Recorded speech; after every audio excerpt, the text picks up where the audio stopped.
The wood was wet. Not wet the way wood gets wet in October when you bring it in from the pile, and it needs an hour beside the stove before it catches cleanly. Wet the way wood gets wet after 3 weeks under Minnesota Territory snow. The layered kind that falls in stages. Wet snow first, then crust, then powder, then another wet layer pressing down on top of the powder, driving moisture through its own weight, depositing it deep into the split birch below. Margaret Renaud had been watching it happen since November 15th. She knew the exact date because she had written it in the notebook. She wrote everything in the notebook. Her father, Henri, had taught her that. The thing you do not write down, he used to say, sitting by the fire in the Quebec parish where she grew up, is the thing you will forget precisely when you cannot afford to forget it. So she wrote it. November 15th. First significant snowfall. Stack uncovered. Moisture increase noted within 48 hours. She had written it not because she had a plan yet. She wrote it because she wrote everything that might be relevant. And the relevance, her father always said, was usually not clear until later. But we are getting ahead of ourselves. Because before the notebook, before the wet wood, before the shed that the people of Millhaven would call her folly, there is something you need to know first. Something that happened on a January night in 1868 in the middle of the worst blizzard Minnesota Territory had seen in 12 years. A man knocked on Margaret Renaud's door. Not just any man. The man who, 3 weeks earlier, had nailed an eviction notice to her barn door.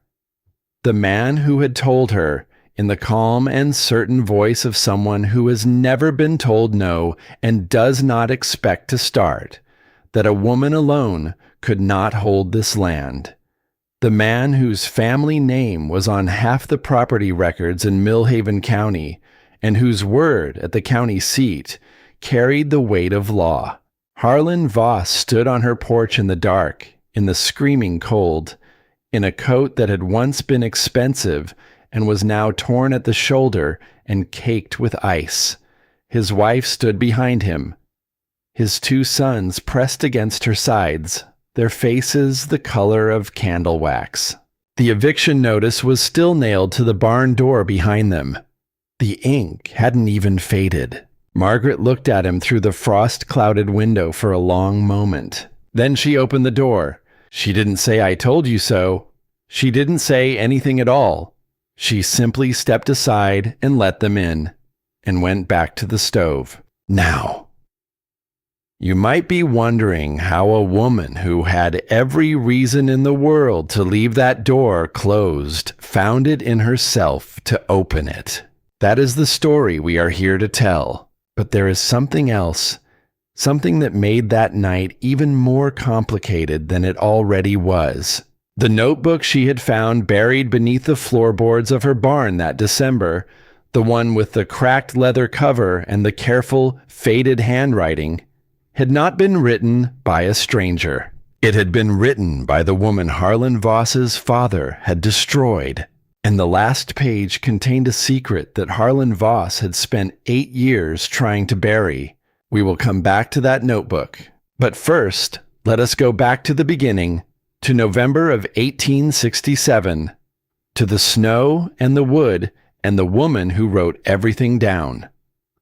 Margaret Renaud was 47 years old. She had come to Minnesota Territory in 1863 with her husband Edouard and their savings and their 4-year-old daughter Celeste, and the specific optimism of people who have not yet experienced a Minnesota January. They had filed on 160 acres of black soil prairie 12 miles west of the settlement at Millhaven. Good land, flat, rich, the kind of land that rewarded the people willing to work it. Edouard had died in the autumn of 1864. River fever, the kind that took people on the bottom land in September when the water was low and warm. He was there in August and gone by October. And Margaret had sat with it for 3 days and then gone back to the work because the work was there and because Edward would have told her to. "The claim does not know about me," he would have said, "so do not tell it." She had filed the claim herself in the spring of 1865 and had been on it alone since. 4 winters alone, each one a different kind of hard. The first winter alone, she cut 4 extra cord and ran adequate through March.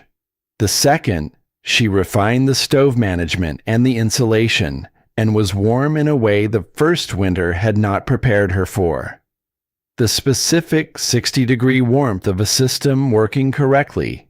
The third alone, she had believed she understood Minnesota winters. This fourth, she was learning she had been too confident. This winter, in the 5th on the land, the 4th alone, she had stacked correctly and managed correctly. And then the November snow had changed the arithmetic. Millhaven was 20 houses, a general store, a white clapboard church, a blacksmith shed, and the specific social gravity of a small place where everyone knew everything. And judgments traveled faster than weather. Margaret Renaud was known in Millhaven, not warmly. A French-Canadian widow holding 160 acres alone was, to most of the town, a problem waiting to resolve itself. Women did not hold claims alone. Women sold, or remarried, or went to live with family. They did not stay, season after season, working the land with their own hands, and a notebook full of calculations, and a child who read Latin. Silas Webb, who ran the general store and whose opinion carried the easy authority of a man who had never questioned whether his opinion was welcome, had taken to calling her claim the Renaud experiment. He said it without cruelty, which was, in some ways, worse than cruelty. He said it the way you refer to something that will eventually fail and that everyone already knows will fail, and that you are simply waiting on. Behind Webb at the counter, his young farmhand Decker, 19 years old, broad-shouldered, the kind of young man who has not yet learned that confidence and knowledge are not the same thing, would smirk at the name, the Renaud experiment. He thought it was funny. Reverend Aldous Creed had prayed for her publicly at the Sunday service in October for her strength and wisdom in these difficult circumstances. Margaret had sat in the third pew and kept her face still and her hands folded and had not looked at him. And then there was Harlan Voss. Harlan Voss had visited her claim 3 times since September. Each visit polite. Each visit the same offer, worded slightly differently. The land, he explained, was worth more consolidated with the adjacent parcels he already held. He would give her a fair price, enough to get herself and the child to St. Paul, or back east, or wherever she wanted to go. "A woman alone cannot hold this land forever, Mrs. Renaud," he had said on his 3rd visit, standing in her doorway with his hat in his hands and his eyes moving over her cabin walls in the way of a man who is calculating the value of what he is looking at. "My offer stands. Think about it carefully." Celeste had watched from the corner of the room, her dark eyes tracking Voss the way she tracked everything. Quietly, completely. The dog, Biscuit, a yellow mutt who had wandered onto the claim the previous spring and never left, had stood at Margaret's side and growled once, low, without showing his teeth. Voss had glanced at the dog, smiled, left. Margaret had closed the door, turned to the north-facing window, and looked out at the woodpile stacked against the cabin wall. She had opened the notebook to a fresh page. She looked at the 2 entries for a moment. Then she closed the notebook. Outside, the snow continued to fall. Wet, heavy. the kind that falls when the temperature is barely below freezing and is almost rain. It settled onto the split faces of the birch pile and began, slowly and without hurry, its work. Margaret did not yet know what that work would cost her, but she would find out, and then she would do something about it. The calculation was simple. That was the problem with it. Simple calculations, Margaret had learned, were the most dangerous kind. They left no room for argument. You could not negotiate with arithmetic. You could not explain to a column of numbers that you had done everything correctly, that you had planned ahead, that you had cut the wood in September when the days were long and the saw was sharp and the horses were strong. The numbers did not care about any of that. The numbers only told you what was true. And what was true on the morning of January 3rd, 1868, was this. At the rate she was currently burning wood, she would run out in February. She sat at the table with the notebook open in front of her and the stove at full rate behind her and looked at what she had written. The wood consumption log she had kept since November. The entries in her careful hand, each one a small record of loss. She did the arithmetic in the margin. At current rate, her remaining supply, 7 cords in the outer pile, plus the cord and a half stacked beside the stove inside, would last until the 2nd week of February, maybe the 3rd, if she managed the draft carefully and wore every layer she owned and accepted a cabin temperature that was adequate rather than comfortable. The earliest date a resupply could get through the roads from the Millhaven settlement was mid-March in a normal year, later in a bad one. She looked at the gap between the 2nd week of February and the middle of March. She looked at Celeste, asleep on the rope bed in the corner, her dark hair spread across the pillow, her breathing quiet and even in the 58-degree room. She closed the notebook. Her father Henri had been a voyageur for 23 years, traveling the great fur trade brigades through the Canadian wilderness from Lake Superior to the Red River country and back again. He had learned on those brigades that the men who survived the winters were not the strongest or the bravest. They were the men who thought about the supply ahead of the need rather than at the need. The need, he had told her once, on a summer afternoon in the parish of Saint-Desolé when she was 13 years old and he was mending the oilcloth cover of his supply pack, is not the time to solve the problem. The need is the time to already have solved it. She had been 13 and she had nodded. She needed to stop burning wet wood. She had known this since November 15th. She had written it in the notebook and had not acted on it, because November 15th was the beginning of the problem and not yet the crisis, and because the non-crisis stage of a problem was always the stage when you told yourself you would address it when you had time. She had time now, 4 days of dry wood remaining, the inner stack beside the stove that had been protected from snow all winter.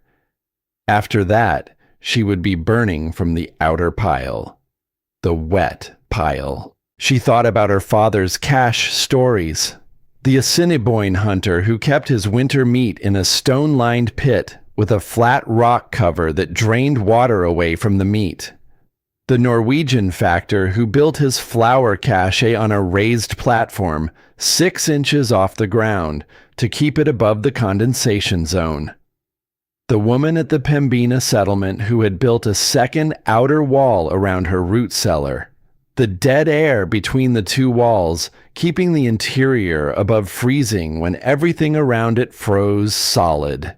The common thread in all of them, the supply was separated from the destroying condition by a barrier. She stood up and walked to the north window and looked out at the woodpile. She looked at the woodpile against the north wall of the cabin. She looked at the north wall of the cabin itself. She looked at the distance between the cabin wall and the property fence to the north. And then she understood. That, she said in the Quebec French that was still her first language of thinking, is the hill. The cabin was the hill. Its north wall was the south face of a cache.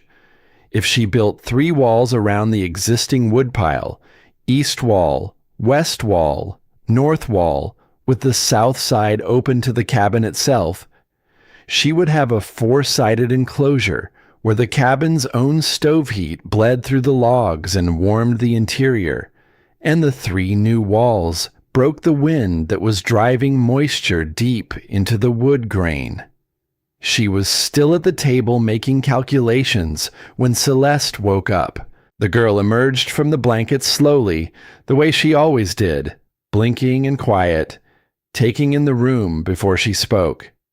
She was 8 years old, and she had her father's eyes, dark, unhurried, seeing more than they let on. "You didn't sleep?" Celeste said. "I slept enough." Celeste looked at the stove. She looked at the notebook.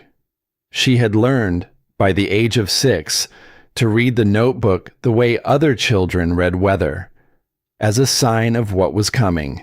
"Is something wrong with the wood?" "The wood is wet. I'm working out what to do about it." Celeste pulled the blanket around her shoulders and looked at the calculations in the margin. She was quiet for a moment. "Grandfather would have built something," she said. Margaret looked at her daughter. "Yes," she said. "He would have." She spent the morning measuring. The woodpile was 12 feet east to west and 4 feet deep, stacked against the north cabin wall to a height of 7 feet. She paced the distance between the cabin wall and the north property fence. 30 feet of open yard, nothing in it but blown snowdrifts. She did the board calculations in the notebook. She closed the notebook and walked around the barn. On the east side, she found them. The 8 boards of the cattle yard fence. 8 feet long, 14 inches wide. Half the width of the barn boards, which meant she would need to nail them in pairs to get a solid wall. She counted twice. Enough! She went back inside. She checked the thermometer. -22. January 3rd. Plan. Enclose north wall woodpile with 3-wall shed. South wall is cabin. East and west walls double boarded with barn boards and fence boards. North wall single barn boards with clay chinking from storage crock. 6 posts, corner and mid-span. Build when temperature allows. Target. Before inner dry stack runs out. 4 days of dry wood remaining. Must build in 4 days. Current temperature -22. Too cold to drive posts in open yard. Wait for mild day. Watch the barometer. She wrote one more line. Father would have built this in November. Then she closed the notebook, put another log on the fire, and began preparing the clay. That afternoon, Harlan Voss came back. He did not knock loudly. He never knocked loudly. It was one of the things about him that Margaret had noticed from the first visit. The knock of a man who knows the door will be opened, who is not asking permission so much as announcing his presence. She opened it. He stood on the porch with his collar turned up against the cold, his breath making small, careful clouds in the air. "Mrs. Renaud." He nodded at her, then looked past her shoulder into the cabin, the way he always looked, as if he were taking inventory. "I wanted to follow up on our previous conversation." "The answer is the same as the previous conversation, Mr. Voss. I've had my people look at the county records." He said it pleasantly. The pleasantness of a man who has already won and is being gracious about it. "There appears to be some question about the tax filings on this claim. 3 years of back taxes, Mrs. Renaud. The county assessor takes a serious view of delinquent filings." Margaret kept her hand on the door frame. "I have paid every tax on this claim since 1865, she said. "I have the receipts." "I'm sure you believe that." He smiled, not unkindly. These things can get complicated. Clerical errors, misfiled documents. The county has a process, of course, a hearing, a determination. These things take time. He paused. Unless the matter is resolved beforehand. Resolved. Settled. He said the word with the particular care of a man who has chosen it deliberately. I can make this problem disappear, Mrs. Renaud. Today. The offer I've made you covers the back taxes and then some. You would leave here with money in your pocket, a clean record, and a fresh start somewhere that might be... He glanced at Celeste, visible at the table with her reader. More suitable for a child. The word landed the way he intended it to land. Biscuit appeared at Margaret's side. He didn't growl this time. He simply stood there, his body pressed against her leg, looking at Voss with the patient attention of a dog who has made up his mind about someone and is not planning to revise the opinion. I'll need to see the documentation, Margaret said. In writing, from the county clerk.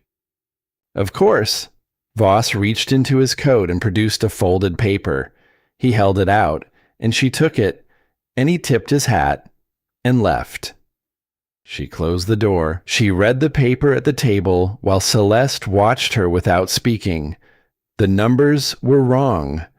She knew they were wrong because she had the receipts in the tin box under the floorboard, and she had looked at them every spring and fall for 3 years. But Voss had filed this at the county seat, and at the county seat, Harlan Voss's word carried more weight than a French-Canadian widow's tin box of receipts. She had 30 days to respond. She set the paper face down on the table. "Mama," Celeste said, "I know. What will you do?" Margaret looked at the thermometer. -22. She looked at the north window and the woodpile beyond it, buried under its coating of wet snow. "I'm going to build a shed," she said, "and then I'm going to find a lawyer." Crisis 1 came in the deep cold of early January. Celeste's fever arrived without warning on the 3rd night of the new year. The stubborn, climbing fever of a child who has spent too many evenings in a cabin that was not warm enough. By midnight, the girl was burning. By 2 in the morning, she could not hold water. The cabin was 44 degrees. The wet wood was doing its worst, steaming in the firebox, producing half the heat it was supposed to produce, consuming wood at a rate that was outrunning any arithmetic Margaret had written. She fed the stove everything she had from the inner dry stack, letting it run at full rate, watching the thermometer climb toward 50 and stop. She did not sleep. She sat on the edge of the rope bed and held Celeste against her, and felt the specific, terrible heat of a child's fever against her chest. And she did not sleep. And she did not cry. And she did not think about February or the wood calculation or the 30 days to respond to Voss's papers. She thought only about getting Celeste through the night. The thermometer outside read -29. She checked it twice because she did not want to believe it the first time. -29 and falling, and the cabin was 44 degrees, and the child in her arms was burning. She sang, not loudly, quietly, the way her mother had sung when she was small and sick in the parish house in Quebec. The same songs her mother had learned from her mother, the French songs that moved between lullaby and hymn without quite being either. Songs about the river and the geese coming back in spring, and a woman waiting by the window for someone who was coming home. Celeste did not wake, but her breathing steadied slightly, the way a child's breathing steadies when it registers, somewhere below consciousness, that it is not alone. Biscuit settled himself against the rope bed, his warm body pressed to the wood frame, his heat adding its small contribution to the equation. It was not nothing. Margaret had learned in 4 Minnesota winters to count every degree. Every source of warmth was a fact in the calculation. The dog was a fact. She changed the water in the cloth she had placed on Celeste's forehead every 20 minutes. She fed the stove every 40. She counted the logs in the inner dry stack and did the arithmetic she did not want to do. 7 logs remaining. At the current rate, 4 hours. After that, the wet pile. She sat in the dark with that number and felt it the way you feel numbers that have consequences. Not as information, but as weight. The wet pile would burn. She had never said it would not burn. It would produce steam and smoke and half the heat of dry wood, and it would get them through the night. Probably was not a word she trusted. She looked at Celeste's face in the dim light. The heat had pulled color high into her cheeks, the specific flushed brightness of a child running a significant fever. Her eyelashes were dark against her skin. She looked, in this moment, exactly like Edouard. The same shape of face, the same quality of stillness, even in difficulty. "The claim does not know about me," Edouard would have said, "so do not tell it." She had not told it. She had not told it about the fever or the wet wood or Voss's papers or the 30 days running out. She had not told it about the night she had sat at the table with the notebook and done the arithmetic and found the arithmetic wanting. She had kept it from the land the way you keep bad news from someone who cannot do anything about it. But she needed to do something about it herself. Tonight, with 7 logs and a sick child, and -29 outside, she could not solve the wood problem. She could only solve the next 4 hours. She solved them 1 log at a time. Toward 4 in the morning, with the cabin at 51 degrees and the stove consuming the last of the inner dry stack, Margaret remembered something her father had told her about the brigade children in the Red River winters. How fever in cold conditions was managed not with cold compresses, but with warmth maintained. The body needed to fight, and fighting required heat. And the worst thing you could do was let the cold win while the fever was still burning. "You don't fight on 2 fronts," Henri had said. "You pick one enemy at a time." She picked the cold. She kept the stove fed. She kept Celeste warm. By first light, the fever had dropped enough for the girl to sleep. Properly sleep. The deep, exhausted sleep of a body that has been fighting and is, for the moment, winning. Margaret sat beside the bed and did not move for a long time. Then Biscuit put his head in her lap, and she put her hand on his head, and she allowed herself 1 long breath. That morning, before Celeste woke, there was a sound at the door. Not a knock. A soft thump, and then footsteps retreating through snow.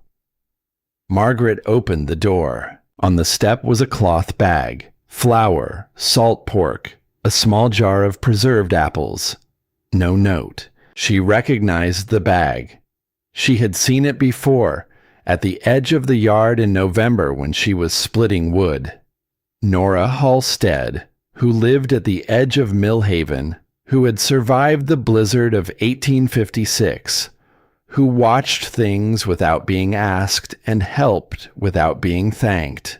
Margaret brought the bag inside. She stood in the cabin with the fever smell still in the air and the dying stove clicking behind her and the bag in her hands. And she heard, very clearly, her father's voice. The supply not protected from its environment is not a supply. She heard it the way you hear things that have been waiting for the right moment, not as a new idea, but as the idea that was always there, finally arriving at the exact moment when you needed it most. She set the bag on the shelf. She took the notebook down. She went to the barn and began warming the clay. The mild day came on January 8th. The temperature climbed to -12 by mid-morning. Still brutal by any measure that did not involve the previous 2 weeks, but workable. The wind had dropped to almost nothing. The sky was a high, pale, indifferent blue. Margaret was outside at first light. She had spent the intervening days preparing. The clay from the storage crock had been sitting near the stove for 3 days, warmed to working temperature. The barn boards were stacked at the yard side of the barn door, accessible. The fence boards had been pulled from the east yard fence and brought inside the barn the night before to warm overnight in the barn air. Cold clay on cold boards falls off by morning. She had learned this years before, working with ash clay on the cabin ceiling in the second winter alone. The observation her father had made general. Warm application was not a preference, but a condition. She drove the first post at the northeast corner of the shed footprint with the wooden post maul she had used for fence work and barn work since 1865. The ground was frozen. She had expected this. She drove for 30 minutes. 4 inches of penetration. She needed 24. She stood back and looked at the post and thought about her father's description of the voyageur technique for driving stakes in frozen ground. 6 fires for 6 posts. She did not have time. She looked at the barn overhang and the ground in its shadow. She walked to it and drove the post maul against the earth there. It went in 2 inches on the first blow. The snow-insulated ground under the overhang. The frost had not penetrated as deep here. She adjusted the shed footprint, moved the walls inward by 2 feet, placing the post positions on the partially protected ground under the barn overhang line. The shed was now 4 feet deep instead of 6, 12 feet east to west instead of 14. The woodpile fit, she drove the 6 posts. 6 posts, 3 hours of the morning. She went to the barn and got the first stack of boards. The east wall went up in the ascending horizontal courses her father had described for winter construction. Bottom first, each board overlapping the one below by 2 inches to shed water.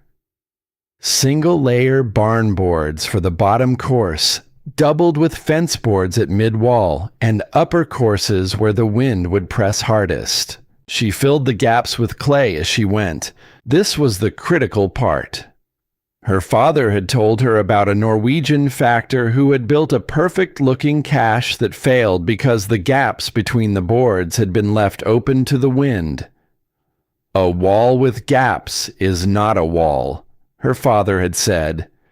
It is a suggestion. She pressed the clay into the gaps with her thumbs. The boards were barn warm from the overnight. The clay was stove warm from 3 days beside the fire. The adhesion happened before either surface cooled. It was noon when she finished the east wall. She ate the bread and cold coffee from her coat pocket without going inside. Going inside at noon with half a shed unbuilt was not a reason to go inside. While she was eating, she heard boots on the road. 2 men from the settlement, coming back from the mill. She recognized them, brothers, the Pierce boys, 23 and 25. The kind of young men who found the winter long and the entertainment scarce, and other people's difficulties diverting. They stopped at the fence and looked at what she was building. "What is that?" the older one said. "A shed." "Around the woodpile." "Yes." He looked at the structure, the 2 completed walls, the posts standing in the frozen ground, the boards stacked and waiting for the afternoon. He looked at it the way a man looks at something a woman has built, not quite believing the evidence of his eyes, running it through some internal calculation that kept producing an answer he didn't expect. "In January," he said. "The wood doesn't know what month it is," she said. Neither does the cold." The younger one laughed, not unkindly, but the laugh of someone who finds the situation amusing in a way they're not quite able to articulate. "Webb's going to call this the Renaud folly," he said. "Webb can call it what he likes," Margaret said. "In March, when his woodpile is wet and mine is dry, we can discuss who was foolish." They moved on. She went back to the boards. Later, when the east wall was 3/4 done and the afternoon had the specific quality of winter light that was already thinking about leaving, Reverend Creed came along the road on his way back from a visit to the Hendricks farm. He stopped. He looked at the shed. He looked at Margaret on the ladder, pressing clay into the upper course gaps with her thumbs in her work mitts. "Mrs. Renaud." She looked down. "I've been meaning to speak with you," he said. He had the manner of a man who has been composing a sentence for some time and is now delivering it. "About the Voss matter. The congregation has heard various things. I want you to know that my door is open if you need guidance in these difficult circumstances." Guidance, the same word he had used in October, when he prayed for her strength and wisdom in these difficult circumstances. The word that meant, "I have assessed your situation and found it wanting, and I am offering the authority of my assessment as a form of help." She pressed the last clay into the gap with her thumb. She climbed down from the ladder. "Thank you, Reverend," she said. "I have what I need." He looked at the shed. He looked at her. Something moved across his face. Not quite doubt. Not yet. But something in that direction. "Pride," he said carefully, "can be a subtle thing. So can hypothermia," she said. "I have 6 more gaps to fill before the light goes." He left. She went back to work. She was nailing the 3rd course of the east wall when she heard the voice behind her. "You're putting the double boards on the wrong side." She turned. It was Nora Halstead, 70 years old, a wool coat the color of weathered wood, her white hair pinned under a hat that had seen better decades. She was standing at the edge of the yard with a small figure pressed against her side. Her granddaughter, Ida, 6 years old, who had not spoken in 2 years. Not since the fever that had taken her father in the winter of 1866. "The double boards," Nora said, nodding at the east wall, "should be on the north face. That's where the wind comes from." "I don't have enough boards for the north face." Nora looked at the shed footprint, at the remaining boards, at the clay pot keeping warm on the flat stone near the barn door. Something shifted in her face. Not quite approval, but something adjacent to it. "My husband built a cold cache for seed grain in 1851, Nora said. "Same principle. 3 walls and a sod roof. South face open to the cabin. The seed stayed good all winter." She paused. "He's been gone 14 years. I still use the cache." "I have 2 fence boards left over," Nora said. "They've been in my barn since September. You can have them." She sent Ida to retrieve them. The girl went without a word, without looking up, Biscuit following her at a respectful distance, as if he understood that she required company but not pressure. She came back carrying 1 board under each arm, walking carefully through the snow, her eyes on her feet. She set the boards down beside the others. Biscuit sat next to her. Ida looked at the dog. She did not pet him, but she did not move away. The west wall took the afternoon. Faster. The east wall had taught her the board sequence and the clay timing and the nail angle for the doubled courses. The efficiency of learned motion. West wall complete at 3:30. The north wall was the most exposed. Single course barn boards, the fence boards spent. She drove the boards at the speed the failing light required. Not the careful work of the morning, but the deliberate speed of a woman who knows exactly what she is doing and why there is no time to do it slowly. She applied the clay to the north wall gaps in the last light, working by feel as much as by sight, pressing the clay into each gap with her thumbs. Not the careful, tooled application of proper chinking work. The emergency fill of a woman with 6 gaps left and 5 minutes of usable light. She drove the last nail at 4:45. She went inside. She went directly to the stove without removing her coat and held her hands over it until the feeling came back to the tips of her fingers. 3 minutes. The specific weight of fingers that have been in work mitts for 8 hours in -26, and that need the stove before they can do anything useful. She checked the thermometer, 58 degrees. She measured the shed interior at 7 the next morning. She suspended the spare thermometer between 2 pieces of split wood on top of the pile so the air could move around it freely. Went inside, made the coffee. 20 minutes. She went back to the shed. She read the thermometer. -7. Outside was -29. 22 degrees warmer inside the shed than in the open yard. She stood in the shed doorway and held the thermometer and looked at the number for a long moment. 22 degrees. From 3 walls of rough-cut boards and a clay-chinked north face, and a cabin wall that was doing its quiet, steady work on the south side. From dead air and wood mass, and the specific physics of a space protected from the wind. She pressed the split face of a piece of birch from the top of the pile against her cheek. Dry. Not the deep dryness of barn-stored cured wood, but dry in the direction that mattered. The shed air was pulling moisture from the wood surface rather than depositing it. The wood was giving up moisture to the air.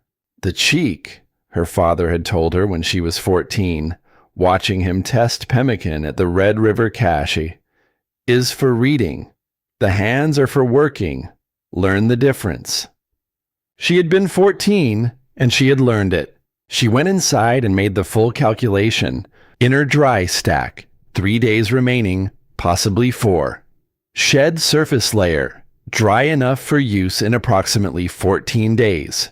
Gap, 10 to 11 days of burning wet wood from outer pile. At reduced consumption rate once top layer ready, 5 remaining cords carry past mid-March. Matthias Ashford, claimed 2 miles east, cut 12 cord in October, running small stove alone. Has surplus, do not borrow unless necessary. The shed may perform better than estimated. Crisis 2. Arrived 3 days later, in the form of a folded paper and a man who had done this before. Voss did not come to the door this time. He sent it through the county clerk's office, delivered by the Millhaven postmaster on a Tuesday morning when the temperature was -18 and the sky was the color of old pewter. Margaret read it at the table. The first page was the formal tax assessment complaint, as before. The second page was new, an amendment filed 4 days ago. Voss was arguing that a woman managing a claim alone in these conditions was not providing adequate care for a minor child. He was requesting that the county consider the welfare of the child in the context of any property determination. He had named Celeste specifically. Margaret set the paper down on the table. She looked at Celeste, who was at the table with her Latin primer, who looked up from the book and looked at her mother's face, and looked back down at the book and said nothing, because she had learned, in 4 winters, to read her mother's face the way her mother read the barometer. Margaret sat for a long time. She had thought about the land. She had been prepared to fight for the land. She had not fully allowed herself to think about what came after the land. What a man like Voss could do, legally, with a determination that a woman alone was not providing adequate care. The specific machinery of a system that could, if it chose, separate a mother from her daughter on the grounds of insufficiency. 47 years old, French-Canadian, no husband, no family within 300 miles. The pen was in her hand. She looked at the signature line. If she signed, if she accepted Voss's price and gave him the land, Celeste would be warm. There would be money. There would be a room somewhere, in some town, with a proper stove and a proper bed, and no frozen mornings, and no wet wood, and no man coming to the door with papers that could take her child. She looked at the signature line for a long time. Then from the corner of the room, Celeste spoke. "Mama." Margaret looked up. Celeste set down the Latin primer. Her dark eyes were steady, the way they were always steady, seeing more than they let on. "What did grandfather say about the supply?" The pen was still in Margaret's hand. She looked at her daughter. She looked at the shed through the north window, the rough boards, the clay-chinked north face, built in one day in -26, already doing exactly what she had built it to do. She set the pen down. She picked up the notebook instead and opened it to the legal section she had begun in the margin. January 11th. Voss amendment filed. Name Celeste. Custody provision. This changes the calculation. Need legal counsel. Matthias has law background. See him February 2nd at his regular visit. Do not respond to amendment until legal counsel obtained. Do not give Voss information about the notebook found in December. She closed the notebook. She went to the shed and checked the wood. It was drying.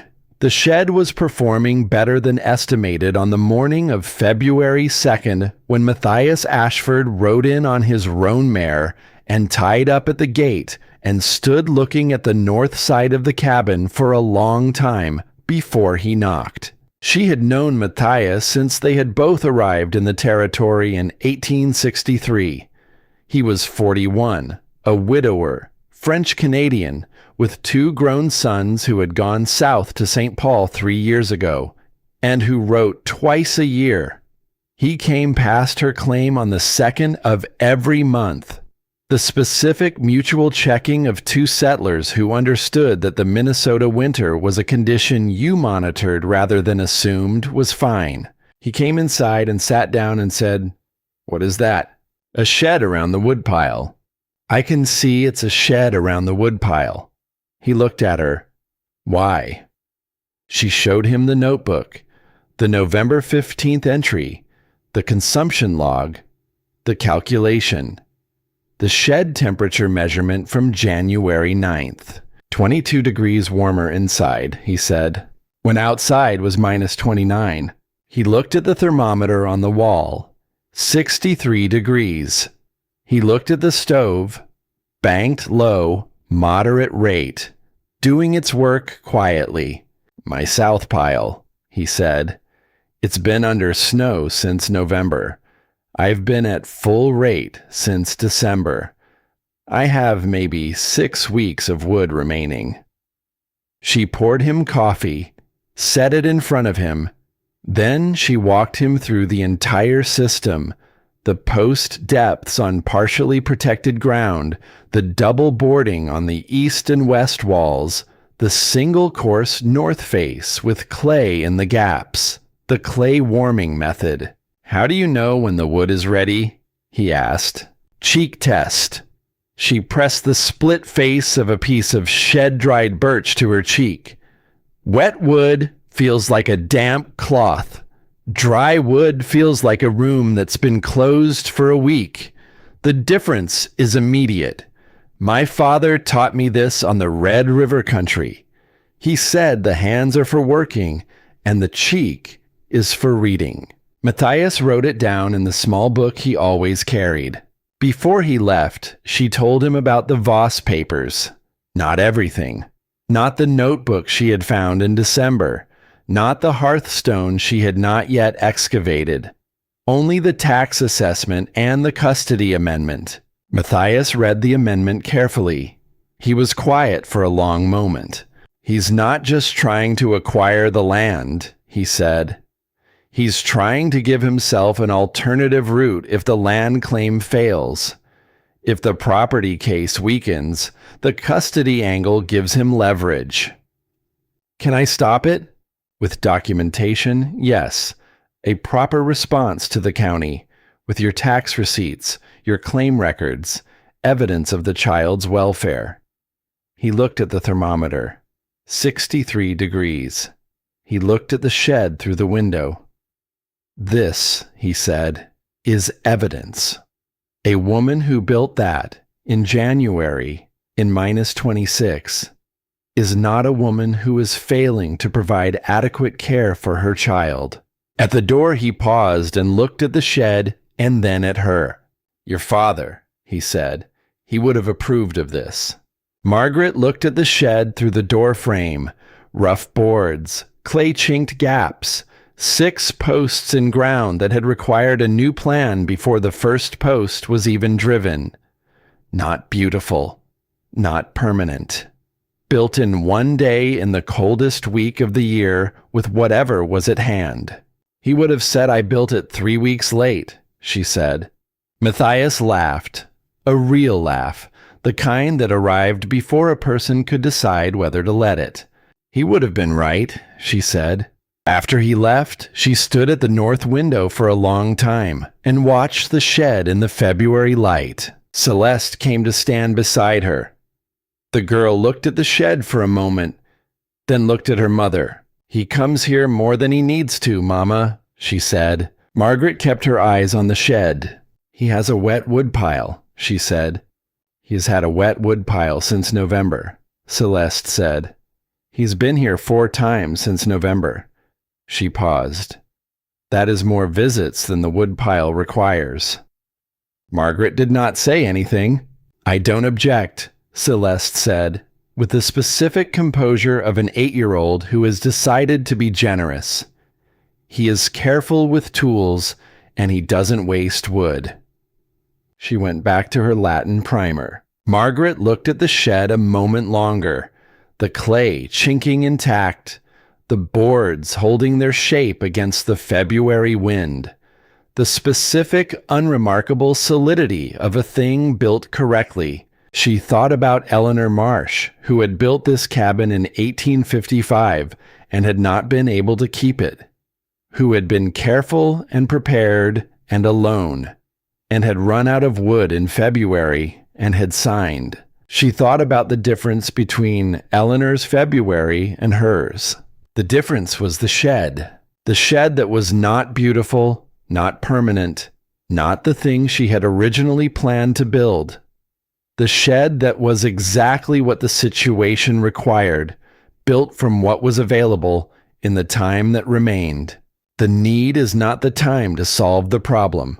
The need is the time to already have solved it. She had solved it 3 weeks late.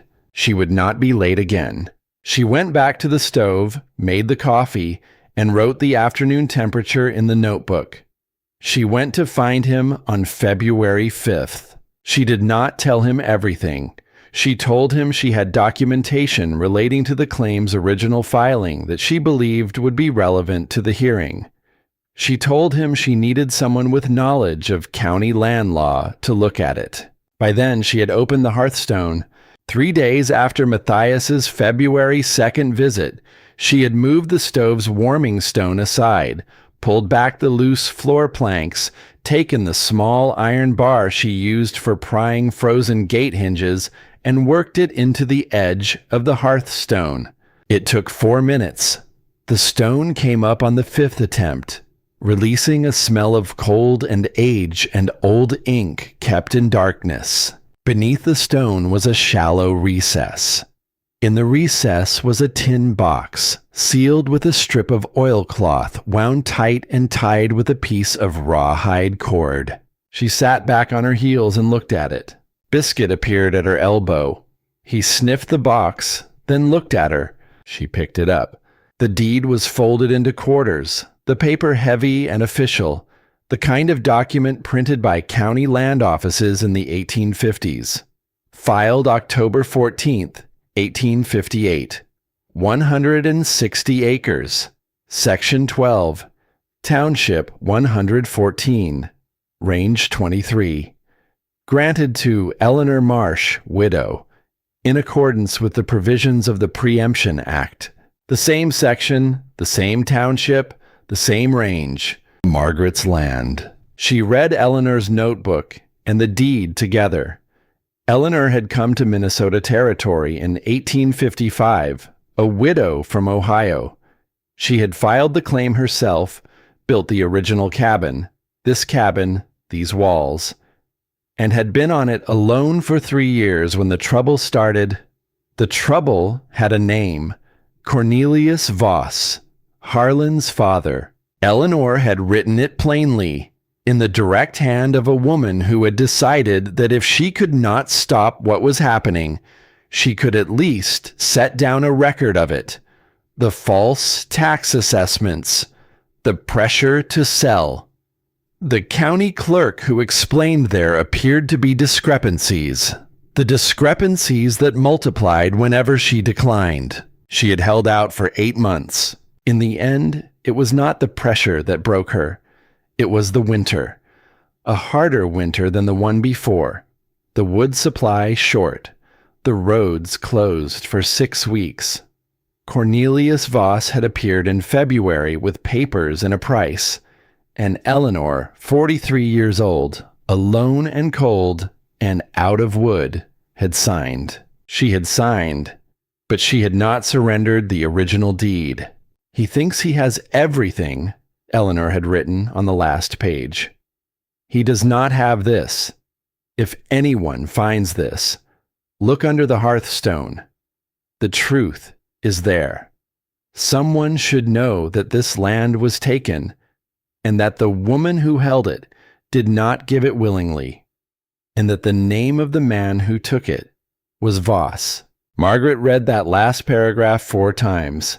Then she wrapped the deed back in the oilcloth, placed it in the tin box, and put the tin box on the table beside Voss's tax papers. 2 documents, the same land. February 2nd, found Eleanor Marsh, deed under hearthstone, same claim. Filed 1858, original holder before Cornelius Voss acquisition 1860. Deed is legal and documented. Harlan Voss is not using false tax numbers to buy this land. He is using false tax numbers to bury this deed. She picked up Voss's papers, folded them precisely, and placed them inside the tin box with Eleanor's deed.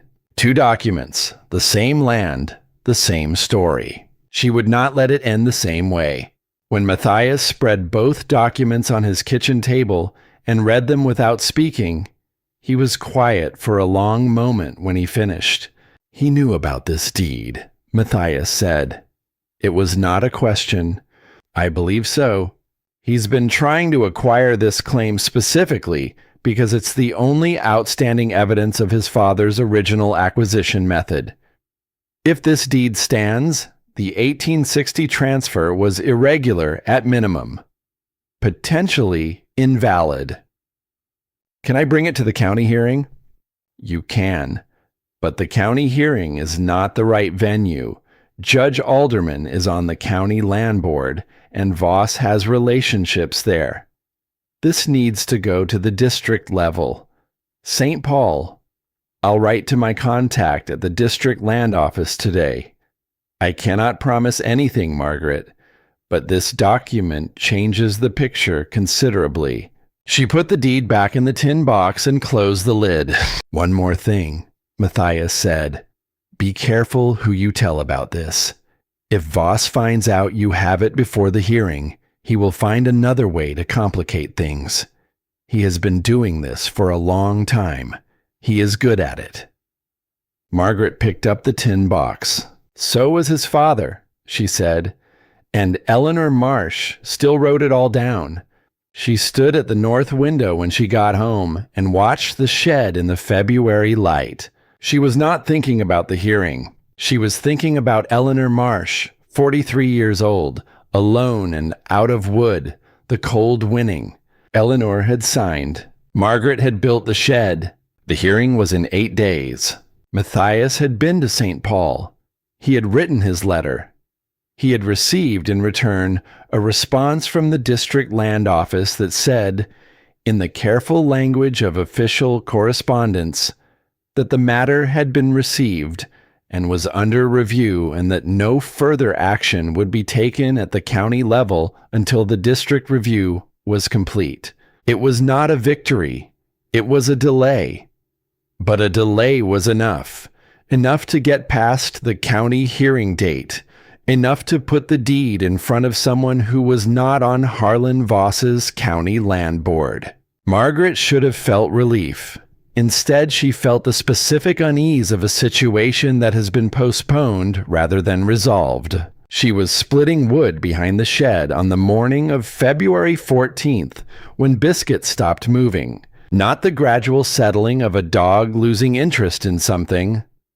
The complete, sudden stillness of an animal that has received a signal its body considers more important than anything else currently happening. He was standing at the north edge of the yard, facing west, his ears forward, his tail low and still. Margaret set the axe down. She looked west. The sky above the tree line at the property's edge was a color she had not seen before. Not the blue-white of clear cold, not the gray of incoming snow, not the yellow-green of a summer storm. It was a color between yellow and gray, a bruised, heavy, luminous color, as if the sky itself had absorbed something it could not process. She looked at the barometer hanging inside the door. She had checked it that morning at 6, 30.1 inches. It now read 29.4, 7/10 of an inch in 4 hours. 7/10 in 4 hours was not a normal pressure drop. She went inside. "Celeste," she said, "put on your coat and your heavy boots. Bring your warmest blanket and tie it with the rope from the storage shelf." Celeste looked up from her reader. She did not ask why. She went for her coat. Margaret counted the food stores rapidly. She brought an extra cord of wood from the shed into the cabin and stacked it against the interior wall. She checked the stove flue, the window chinking, the door seals. She strung a guide rope from the cabin door to the shed access, 15 feet of heavy rope, knotted at intervals, because she knew she would need to make that trip in conditions where sight was not an option. Then she put on her own coat and walked into Millhaven. She went to the general store first. Silas Webb was behind the counter. Behind him, Decker, his young farmhand, was moving grain sacks in the back of the store. When Margaret came in, Decker looked up and she saw, in his 19-year-old face, the particular expression of someone who has decided how to feel about a person and is not planning to revise it. "There is a blizzard coming," she said, "by tonight. Possibly before. The barometer dropped 7/10 in 4 hours this morning, and the sky to the west has the wrong color. I've seen the notes from the 1856 storm. This will be worse." Webb looked at the window. The pale, ordinary-seeming day outside. A few flakes drifting down. Nothing unusual. "The sky looks fine to me," he said. The sky looked fine in November of 1856 until 2 in the afternoon. Mrs. Renaud. He set down his sugar scoop. Patient, tolerant. Animals don't predict weather. Barometers fluctuate. You've had a difficult winter. 7/10 in 4 hours, she said again. That is not fluctuation. Behind Webb, Decker straightened up from the grain sacks and laughed, not loudly. The specific laugh of a young man who wants to be heard without being responsible for the hearing. "The widow's scared of clouds," he said. Webb did not tell him to be quiet. "Go home, Mrs. Renaud." Webb said. Take care of your child. She went to the church next. Reverend Creed heard her out with the particular patience of a man who considers patience a performance. When she finished, he folded his hands. Only God commands the weather, he said. I appreciate your concern for the congregation. The 1856 storm killed 9 people in this county, 11 in the next. They all thought they had time. He looked back at her with the expression of a man whose certainty is a room he has never needed to leave. I will pray for clear skies, he said. Thank you for your visit. She went to Harlan Voss last. She found him coming out of the land office on the main road, his coat buttoned, his hat level, a leather document case under his arm. He listened to her, then looked at the sky, and then at her. And the patience in his face was not Creed's performance, but calculation. You filed a survey of the barometric readings, I assume, he said, in your notebook.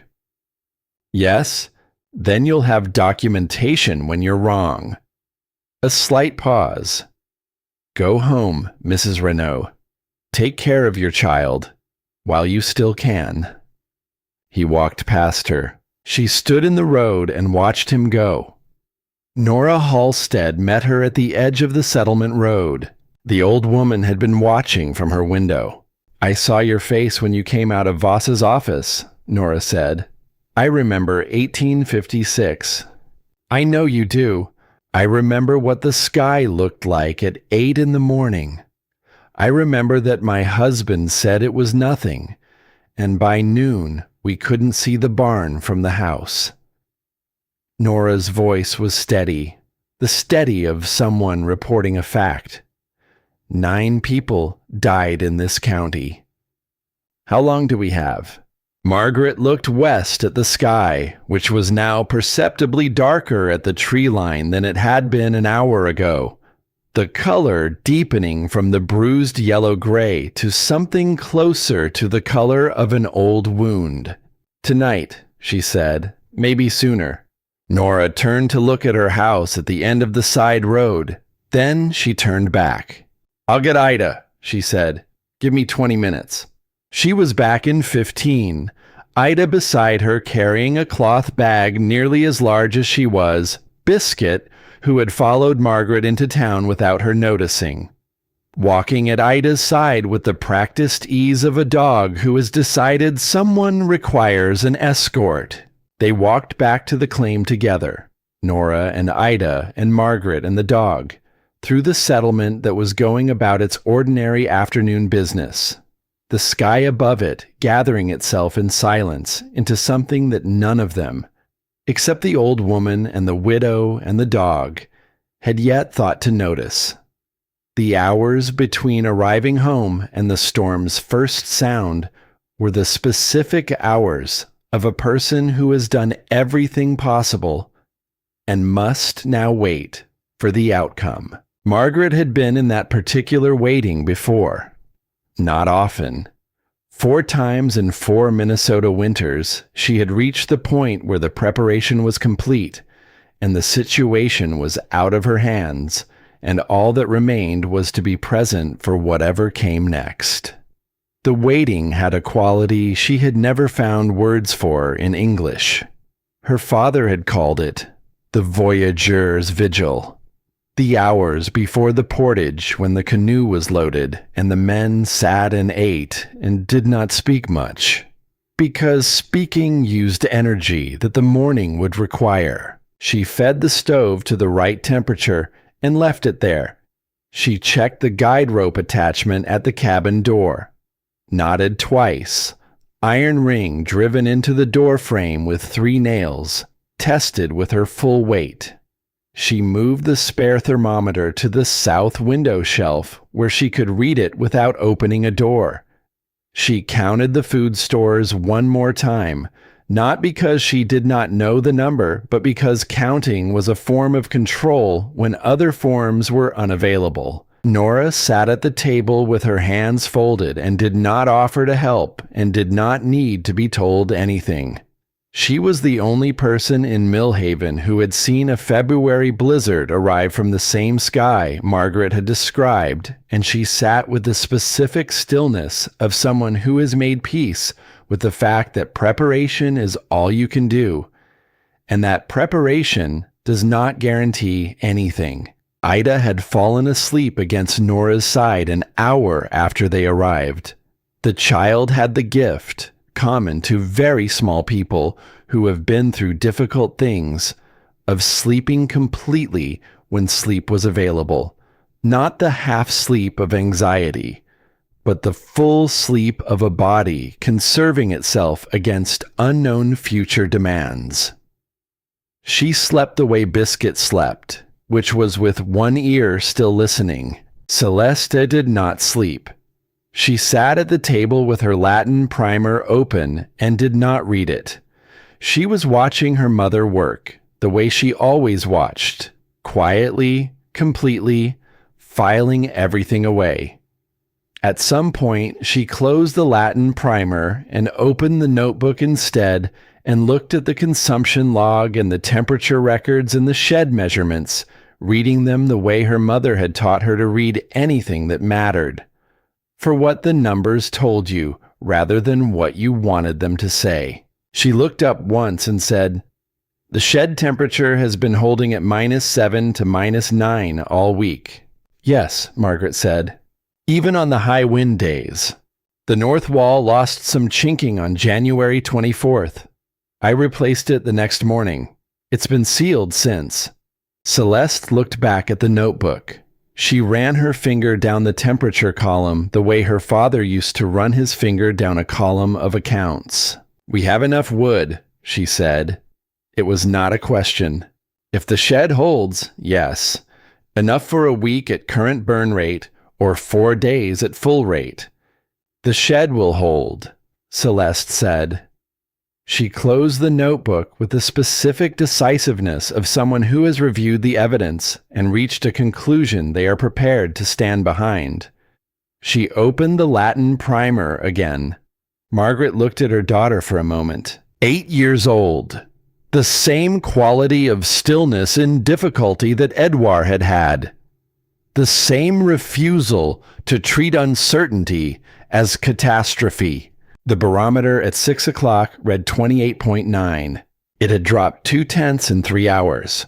Margaret wrote it in the notebook, checked the stove, checked the guide rope, checked the window chinking, and sat down. Outside, the last of the ordinary afternoon was finishing its business.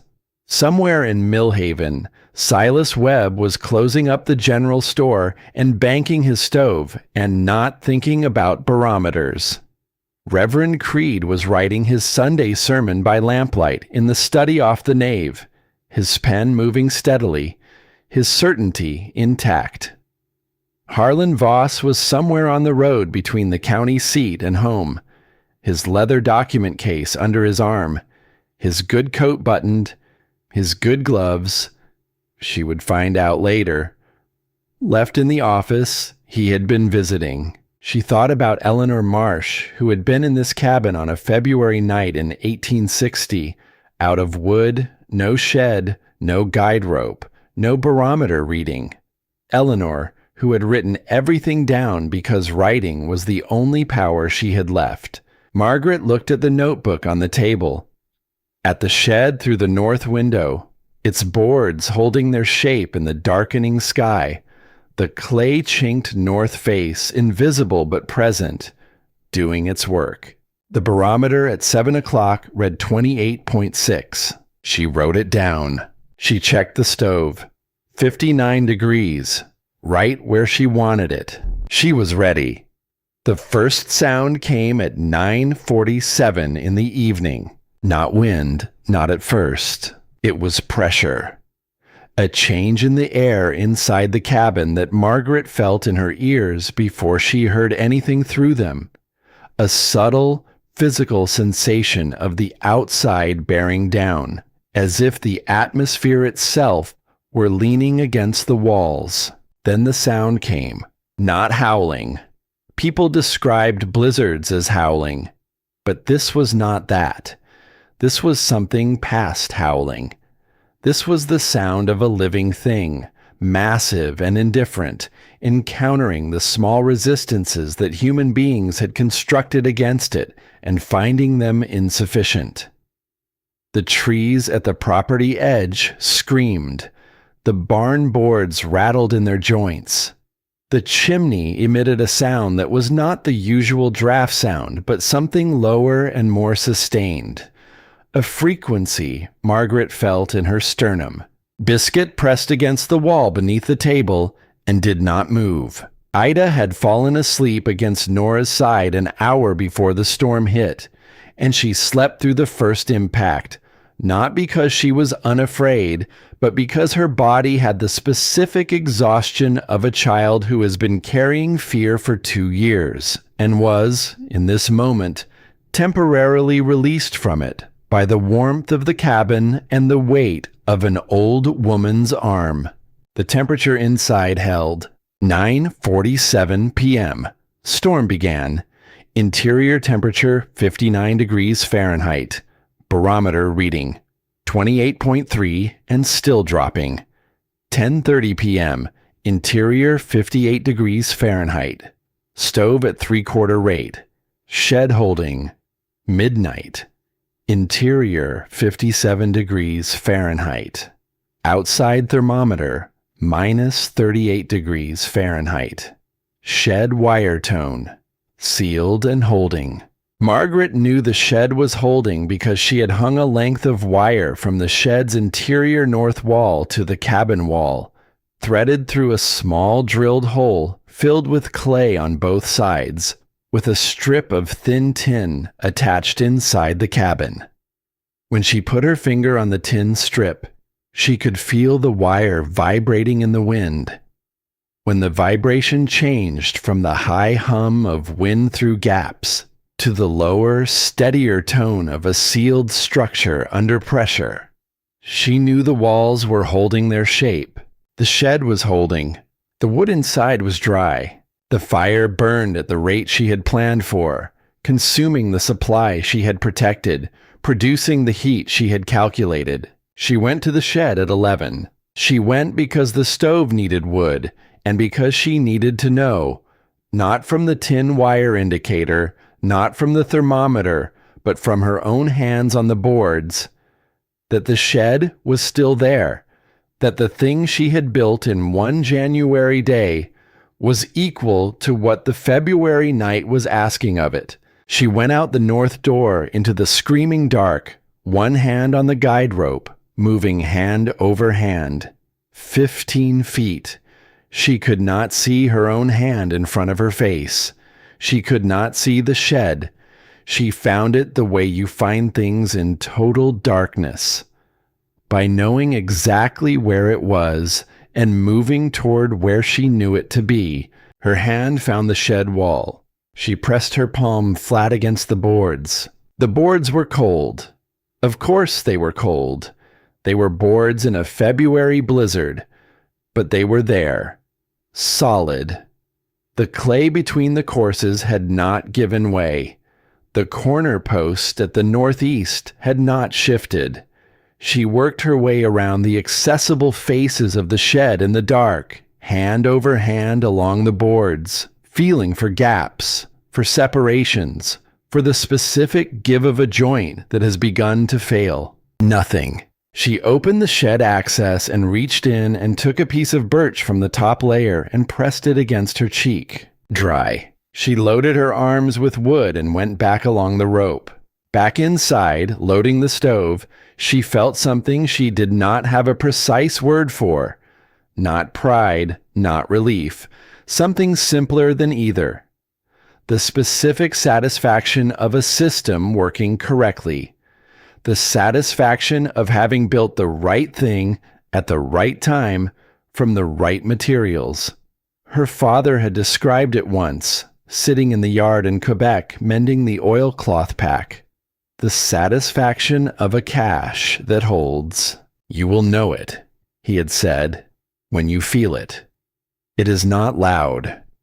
It is the feeling of something not happening that would have happened if you had not prepared. She felt it now, the specific texture of a disaster not occurring. 11:15 p.m. Manual inspection of shed exterior, all boards holding. No gap failures. Clay chinking intact on all accessible surfaces. Top layer birch. Dry by cheek test. Outside temperature impossible to read. Thermometer glass fogged with ice. Estimated below -40 based on rate of frost formation on window glass. Interior, 57 degrees Fahrenheit. It was just past midnight when Celeste appeared at Margaret's side. "Mama, I'm here." "Is it the worst one?" Margaret looked at the thermometer outside the window. -38. She had written -38 in the notebook and drawn a small line beneath it. "I don't know yet," she said.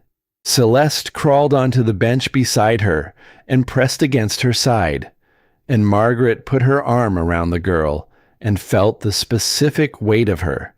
8 years old, warm, alive, smelling of wood smoke and sleep, and felt the cold pressing against the walls around them, and felt the shed doing its work on the other side of the north wall. The storm screamed. The barn boards rattled. The chimney made its low, sustained frequency.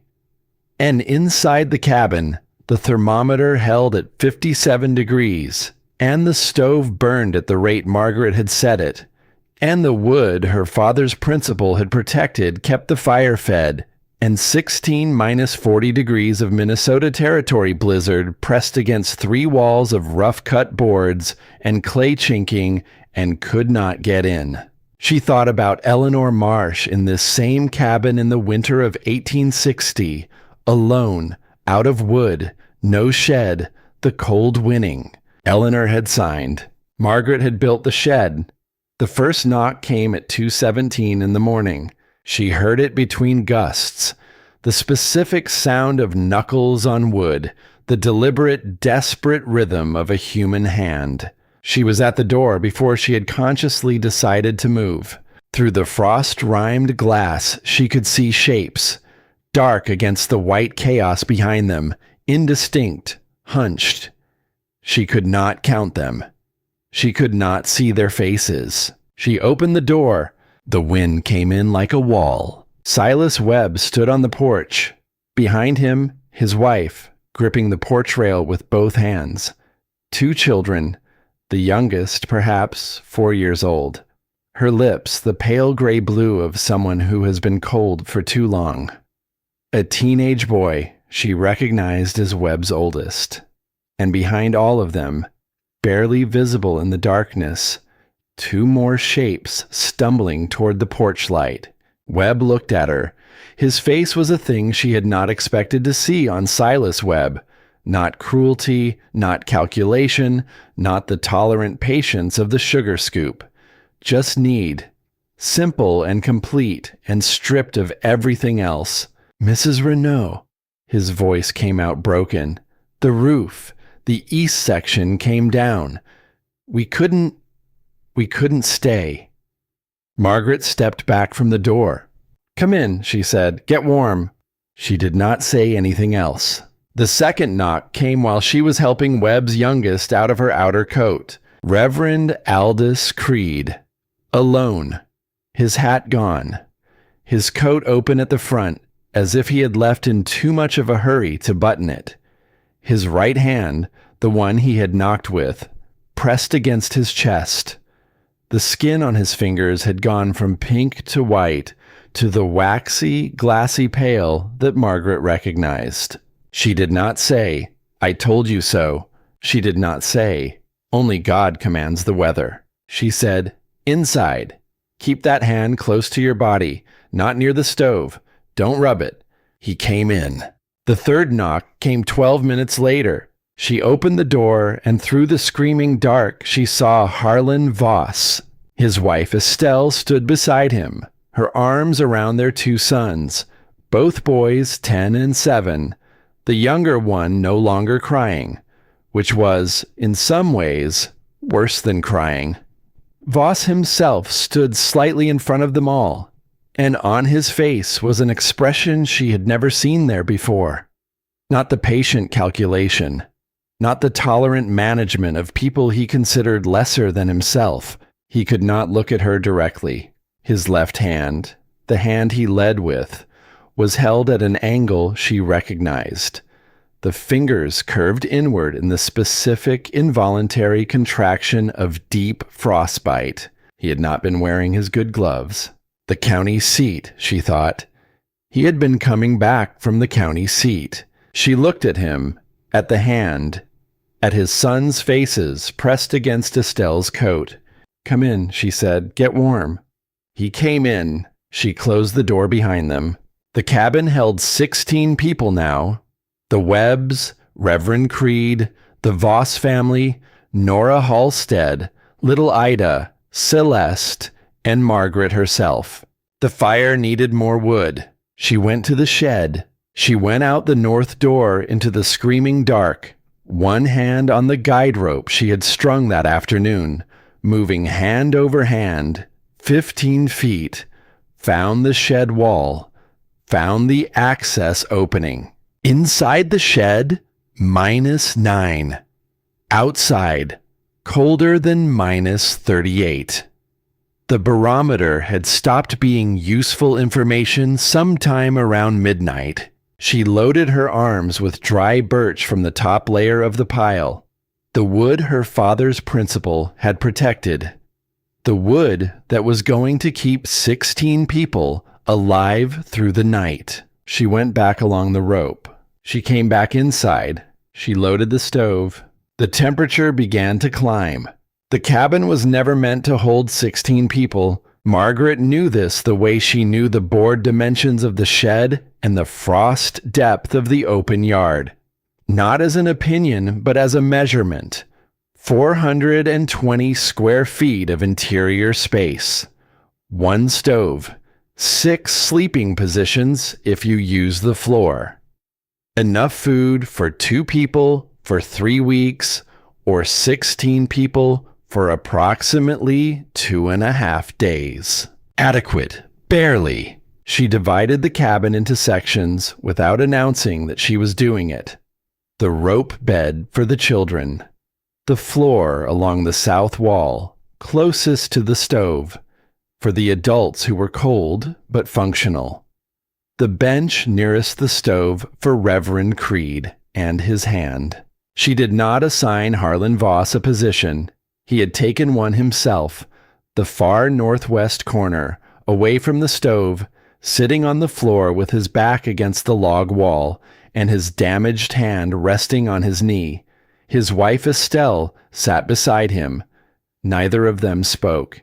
Margaret went to him. She crouched down and looked at the hand in the candlelight. The first 3 fingers of his left hand were the color of old candle wax. White, waxy, the surface stiff and slightly glassy. The 4th finger was beginning to blister at the tip. He had been outside long enough, in cold enough temperatures, that the tissue damage had gone past the surface. He watched her examine it without speaking. She went to the stove and heated water in the copper pot. Not boiling, not close to boiling. Her father had been specific about this. The temperature for rewarming frostbitten tissue was between 104 and 108 degrees Fahrenheit, warm enough to restore circulation without causing the thermal shock that could make the damage permanent. You tested it with your inner wrist. You did not guess. She tested it with her inner wrist. She brought the pot to Voss and set it on the floor between them. "Put your hand in," she said. "Slowly. Don't move it once it's in. Don't pull it out until I say." He looked at the pot, then at her. "My father learned this from the men on the Red River Brigades," she said. Men who drove stakes into frozen ground and slept under open sky. They had protocols for this that were old before either of us was born. He put his hand in the water. She watched his face.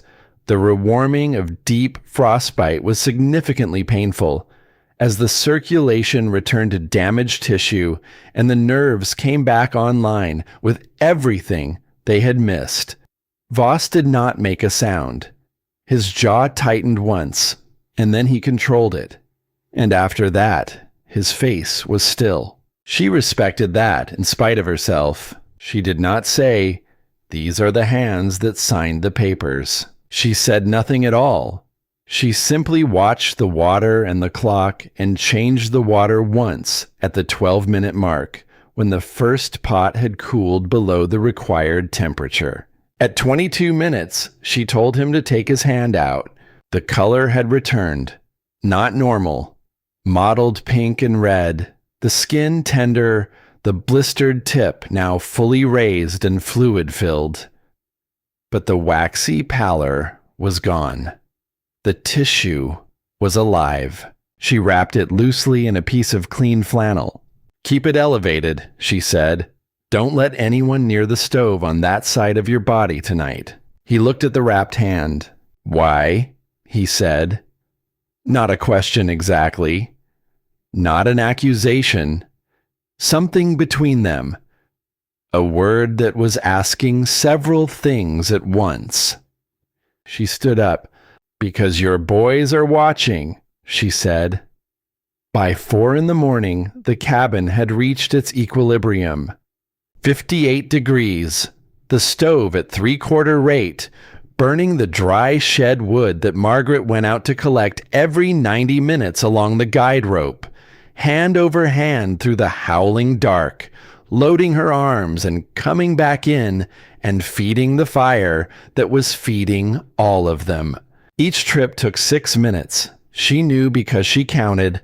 On the third trip, she found Matthias Ashford at the shed access. He materialized out of the dark at the end of the guide rope, ice-coated, the specific white silence of a man who has been outside long enough to stop looking human and start looking like part of the landscape. He had come across the 2 miles from his claim on foot, following the fence lines by feel. She did not ask him why. She handed him half the wood, and they went back along the rope together. Inside, she put him at the stove immediately. She checked his hands, cold but not damaged, he had kept them covered, gave him something hot, and went back to work. But later, when she came back from the 4th wood run, and he took the load from her arms without being asked, and when his hand closed briefly over her wrist before he turned toward the stove, she registered it. She registered the warmth of it and the specific quality of the gesture, which was not performance and was not asking for anything. It was simply there, like the guide rope was there. A thing you could put your weight on in the dark. She went back to work. Ida had not made a sound since the storm started. This was not unusual. Ida had not made sounds in the general way of things for 2 years, since the fever that had taken her father in the winter of 1866, the fever that Ida herself had survived, but that had left her somewhere on the far side of a silence no one had found the door to. The doctors in St. Paul, whom Nora had taken her to see the previous spring, had no explanation. They had used the word trauma in the careful way that people use words they understand intellectually, but not practically. She was asleep now on the rope bed, pressed against Celeste on one side, and the younger Voss boy on the other, the 3 of them arranged by the practical geometry of body heat, a logic that children arrive at without being taught. Biscuit was at the foot of the bed. He had been at the foot of the bed since midnight, his chin on his paws, his eyes moving from Ida to the room and back to Ida with the patient attention of an animal that has decided where it is needed and has no intention of being elsewhere. At some point in the deep middle of the night, Margaret did not see the moment, only its aftermath. Ida had moved. She had moved from the horizontal of sleep to a sitting position, and she had reached down to where Biscuit was lying, and she had put both arms around him. Not the tentative touch of a child approaching an unfamiliar animal. The full embrace of someone who is found in the particular warmth and solidity of a dog's body, something that language has not been able to provide. Biscuit did not move.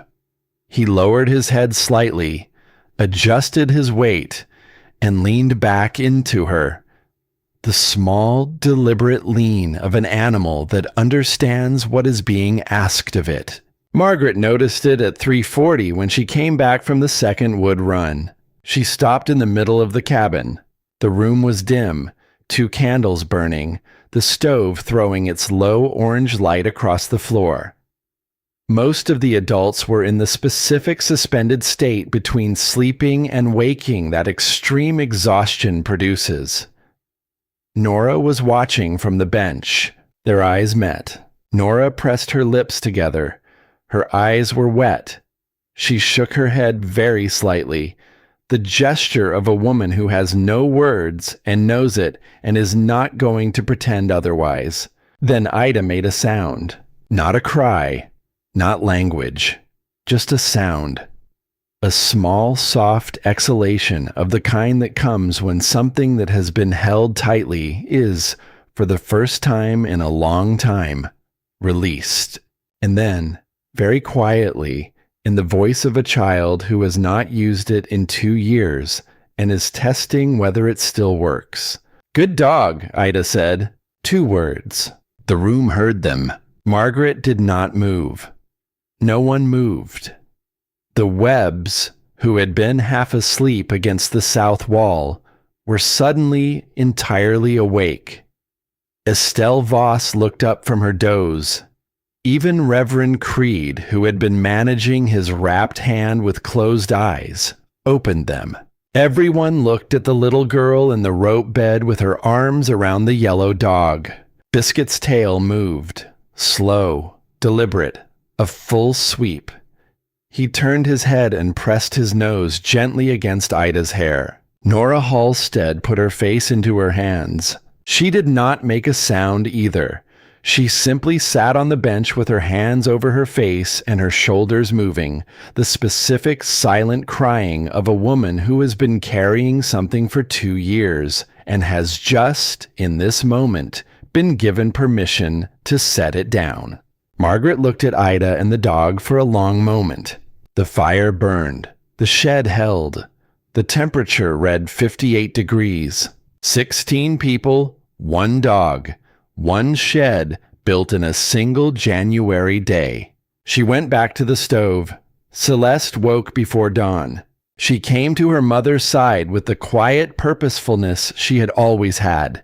The immediate, oriented wakefulness of a girl who had spent 4 winters learning to come awake already paying attention. She looked around the room. She counted, the way her mother had taught her. 16, she said softly. Yes. Celeste looked at each face in the dim room. Then she looked at Voss in the northwest corner, still awake, watching the fire. And then at her mother. "He's the one who wanted our land," she said. It was not a question. "Yes." "And you're helping him anyway." Margaret looked at her daughter, 8 years old, dark eyes that registered things and held them. "Your grandfather said," Margaret began, and then stopped, because she was not sure, in this particular moment, which of Henri's many sayings was the right one. Celeste waited. "He said the supply not protected from its environment is not a supply." Margaret looked at the room, at the people arranged around the stove that the shed was feeding, at the walls that the shed was helping keep warm, at the specific temperature of 58 degrees that 16 people were surviving inside. "I think people are a kind of supply, and the storm is the environment." Celeste thought about this. "So you protected them," she said. "I built something that could." Celeste nodded. She looked at Voss one more time, then went to check on Ida and the dog. It was still dark, still howling, Still minus 41 outside when Harlan Voss spoke. Most of the room was asleep. Matthias had his eyes closed near the stove. Nora had finally succumbed on the bench. Estelle Voss was asleep against her husband's arm. Margaret was at the table, writing in the notebook by candlelight. Voss relocated himself carefully so as not to wake his wife, and sat down across the table from her in the chair she had not offered and that she would not have begrudged him regardless. He looked at the notebook, then at the tin box on the shelf behind her. He had not tried to look for it. He had not needed to. He looked at it the way a person looks, at something they have been expecting to find. "My father took land from a woman named Eleanor Marsh," he said. He said it quietly, in the voice of someone who has been carrying a sentence for years and is finally setting it down. In 1860. Margaret did not move. She had a legitimate claim. He had a county clerk who owed him a favor and a judge who accepted his interpretation of the tax records. He looked at the table between them. She signed. She didn't have a choice. It was February, and she was alone, and she was out of wood. The fire made its sounds. Outside, the storm continued its work. "I found out when I was 17, he said. He told me himself. He thought I should know how things worked. He was not ashamed of it. He considered it a demonstration of how to manage property acquisition." Margaret said nothing. "I have been trying to acquire your claim since September," he said, "because you found the notebook. I knew you had found the notebook the third time I came to this cabin. The way you looked at me." He looked at his wrapped hand. "I did not know about the deed." Margaret reached behind her without looking and took the tin box from the shelf. She set it on the table between them. She opened it. She placed Eleanor Marsh's deed on the table. Then she placed Voss's tax papers beside it. 2 documents, the same land, the same story. Voss looked at the deed for a long time. She watched his face and saw the thing that was happening there.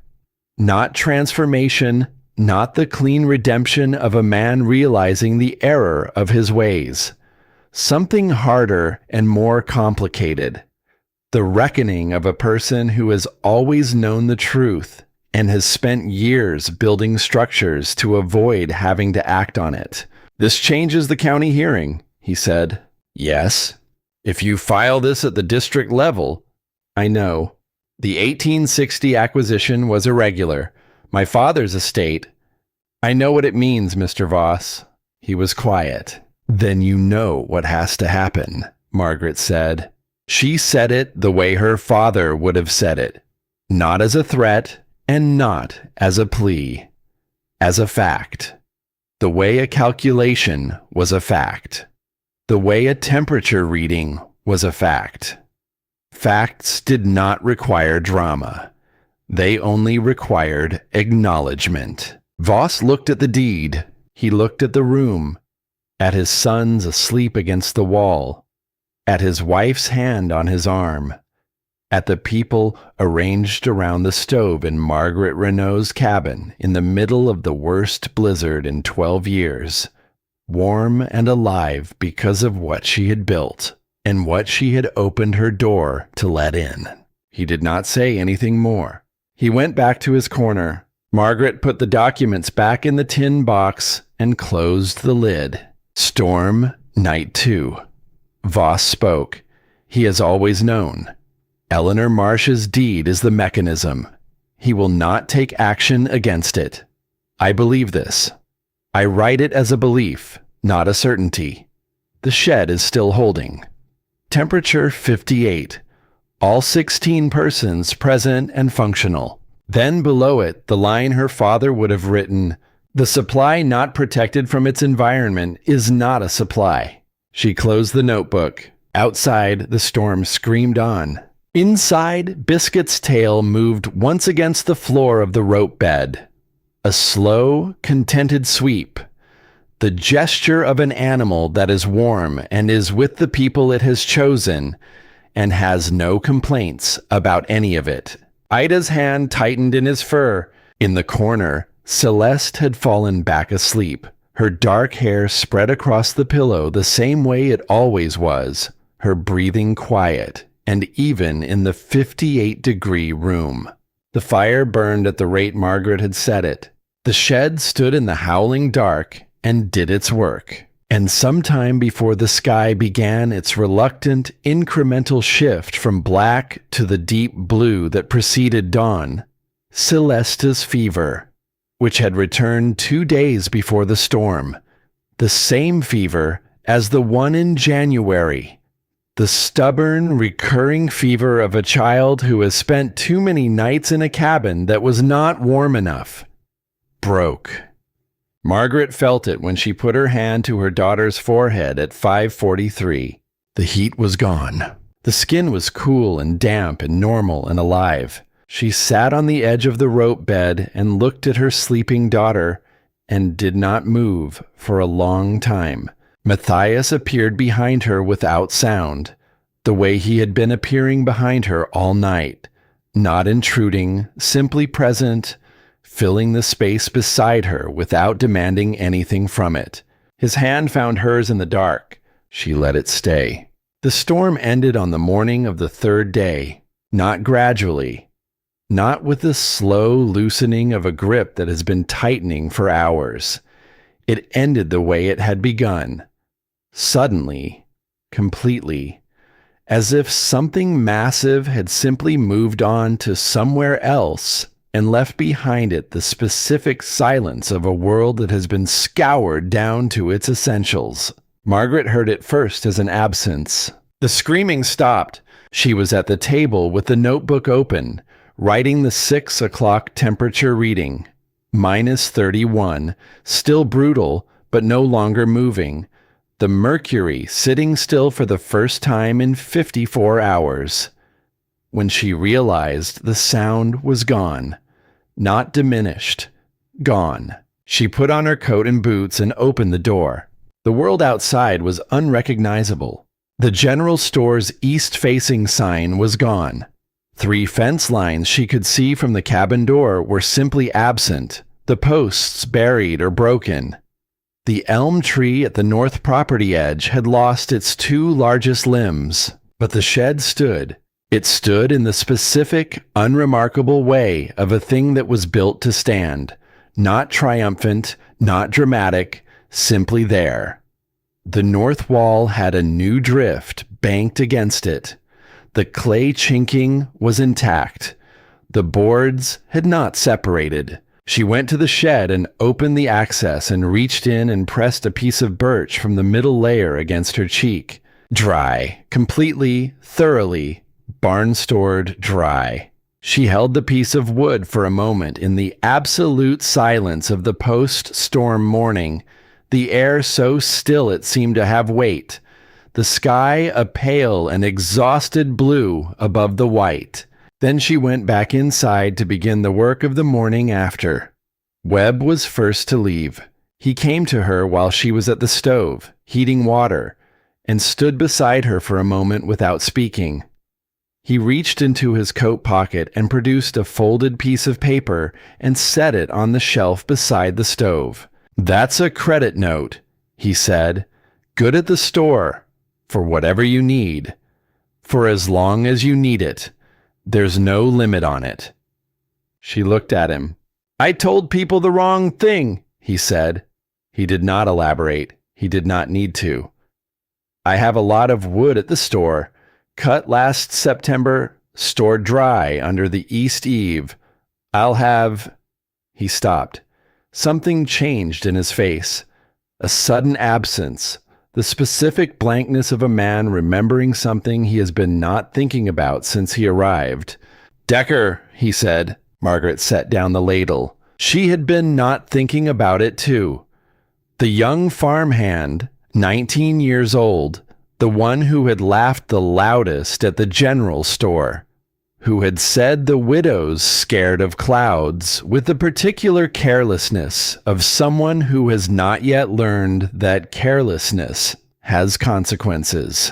He had not come to her door. She had noted this at 4 a.m, in the part of her mind that noted things. He went to the Harker barn to check on the horses, Webb said. His voice had gone flat. He said he'd be back before dinner. The Harker barn was 3/4 of a mile from the store. The storm had hit at 9:47. We'll need to go look, Margaret said. Webb nodded. He could not say anything else. They found him that afternoon. Matthias and Webb and 2 other men from the settlement, following the fence lines, working outward from the Harker barn in the systematic grid pattern that search parties used. Biscuit found him first, moving through the snowdrifts with the focused purposefulness of an animal following something the humans around him could not detect. He was in the lean-to on the north side of the Harker barn. He had made it that far. He had been smart enough in the end to get out of the open. But the lean-to had no door, and the north wind had found it directly. And he had been 19 years old, and alone, and without the specific knowledge that the difference between frostbite and survival was sometimes a matter of a single decision made correctly in the first 5 minutes. He had not had anyone to teach him that decision. Margaret stood at the lean-to entrance and looked at what the storm had left, and felt the specific cold grief of an outcome that did not have to happen. Not anger, not satisfaction, not the complex vindication of "I told you so," simply grief, clean and useless, for 19 years that had ended in a lean-to in February, because a boy had been too proud to listen to a woman he had decided, before she opened her mouth, was not worth listening to. She went home. February. Decker, farmhand to Silas Webb, age 19. Found in Harker, lean-to. Did not survive the storm. He was young, and he was afraid. Fear makes us foolish. That is why we must never be afraid to protect what matters. She closed the notebook. Celeste appeared at her side, warm now, fever-free, the specific vitality of a child on the other side of illness. She took her mother's hand. Neither of them said anything. Harlan Voss came alone on the 4th day after the storm, not with papers, not with a leather document case. He came on foot, 2 miles through the still difficult snow. She watched him from the north window. She watched him walk the last 100 yards without hurrying, and without any of the particular body language she had learned to read in his previous visits.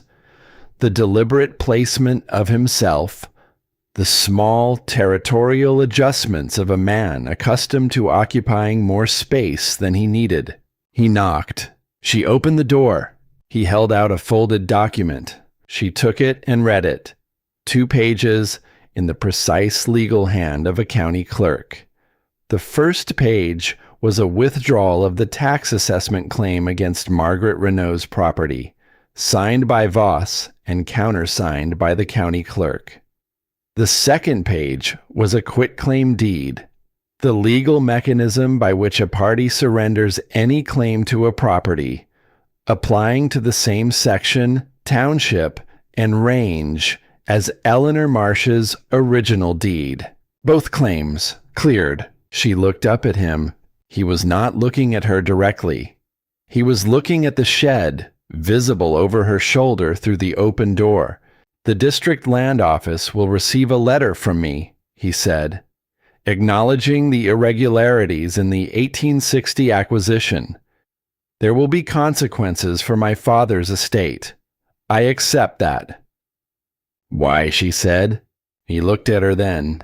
"My boys were in your cabin for 2 days," he said. "They watched you work." He looked at the shed. "The younger one, Thomas, asked me this morning what the shed was made of. I told him boards and clay and fence posts. He said, But how did she know to build it? Margaret waited. I didn't have an answer, Voss said. He looked at her for a moment. Not the inventory look, not the calculation. The look of a man standing at the edge of something he is not going to cross, but is acknowledging the existence of. The land is yours, Mrs. Renaud, he said. Both claims. He turned and walked back the way he had come. She stood in the doorway and watched him until the dark shape of him disappeared around the line of trees at the property edge and the white landscape was empty again. She did not feel triumphant. She did not feel the surge of vindication she might have expected, standing there with 2 legal documents in her hand. She felt tired in the way you feel tired after something has been over for a long time and you have only just been given permission to stop. She felt something that might eventually become peace. She went inside and put the documents in the tin box with Eleanor Marsh's deed. 3 documents now. The same land, the same story, different endings. Voss came, brought quitclaim and withdrawal. The land is ours. Both claims. She held Eleanor Marsh's deed for a moment before she closed the tin box lid. Eleanor had been 43 years old when she signed. She had built this cabin. She had planted the first claim on this soil. She had written everything down because she understood that writing things down was the only power left to her. Margaret set the deed gently on top of the others. Eleanor, she said to the empty cabin, to the walls Eleanor had built, to the woman she had never met and had been protecting for 3 months without knowing it.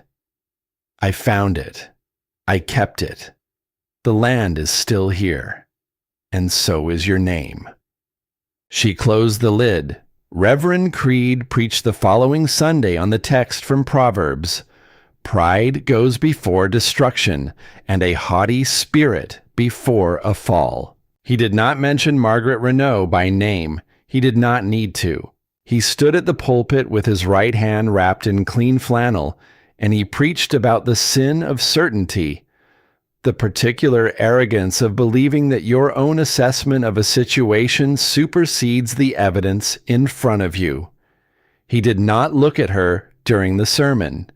He looked at the middle distance above the congregation's heads, in the way of a man delivering a verdict on himself and finding the delivery difficult. After the service, in the yard outside, he came to her. I owe you an acknowledgement, he said. He did not say apology. She noticed this and did not correct it. What you built, what you did, was the act of a prepared person. I was not prepared. I chose not to be. He looked at his wrapped hand. I will remember the cost of that choice. She nodded. He walked away. The town was not transformed. She was not naive enough to expect transformation. The specific social arithmetic of Millhaven, the weight of opinion, the habit of judgment, the long institutional memory of a small place, did not dissolve because of a 3-day blizzard. People would still talk. They would still categorize and assess, but the categorization had shifted. She felt it in the way people looked at her on the road. Not warmth, exactly, not yet, but something that was the predecessor of warmth. The specific recalibration of a community that has seen evidence and is in the process of updating its assessment. It was enough. It was, in fact, more than enough. Matthias proposed in May, in the yard beside the shed, on the first warm evening of the spring. He did it badly, which she found she preferred to the alternative. He had been rehearsing something. She could tell by the way he started speaking with a particular formal cadence, and then had abandoned the rehearsal halfway through, and simply said what he meant, which was that he had been coming to this claim on the 2nd of every month for 5 years, and that somewhere in those 60 visits, the obligation had become the thing he most looked forward to, and that he did not want to come on the 2nd of the month anymore because he wanted to stop leaving. Celeste was sitting on the shed's south-facing step with Biscuit's head in her lap, pretending to read her Latin primer. She was not reading her Latin primer. When the silence after Matthias's question had lasted long enough, she looked up. "Papa would have liked him, Mama," she said, with the specific casualness of someone who has been waiting to say this for some time. "He's careful with tools, and he doesn't waste wood." Matthias looked at Celeste. Celeste looked back at him with the steady, assessing gaze that was entirely her mother's. "Those are my requirements," she said. Margaret looked at the shed behind Matthias.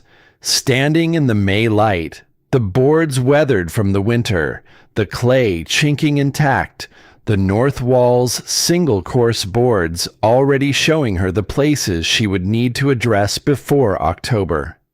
She looked at the 160 acres of black soil prairie running out to the flat horizon.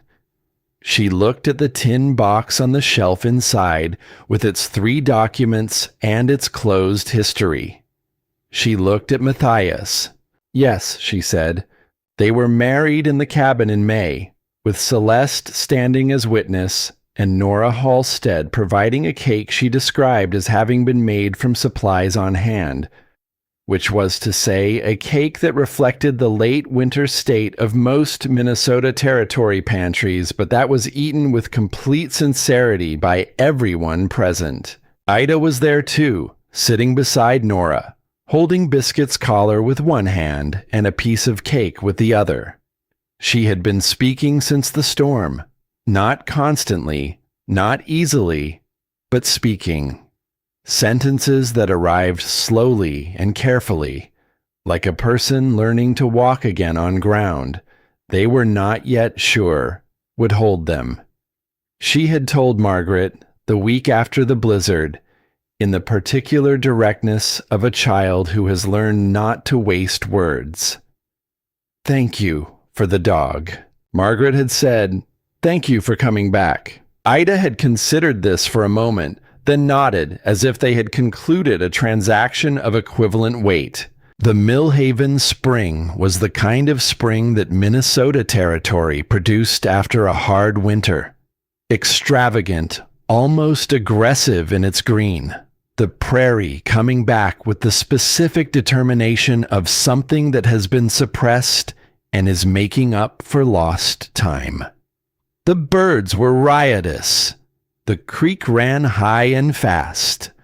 The black soil, freshly thawed, had the particular smell of earth that has been waiting. Margaret planted the kitchen garden in the 3rd week of April and the field crops in the 1st week of May, and walked the fence lines to assess the winter damage and found it less than she had feared. The shed had protected the woodpile so completely that she still had 2.5 cords of dried wood remaining at the end of winter. Wood she split and stacked under the shed's extension for the following year. The supply not protected from its environment is not a supply. The wood had been protected. It had become next year's supply. That was the principle working forward as well as backward.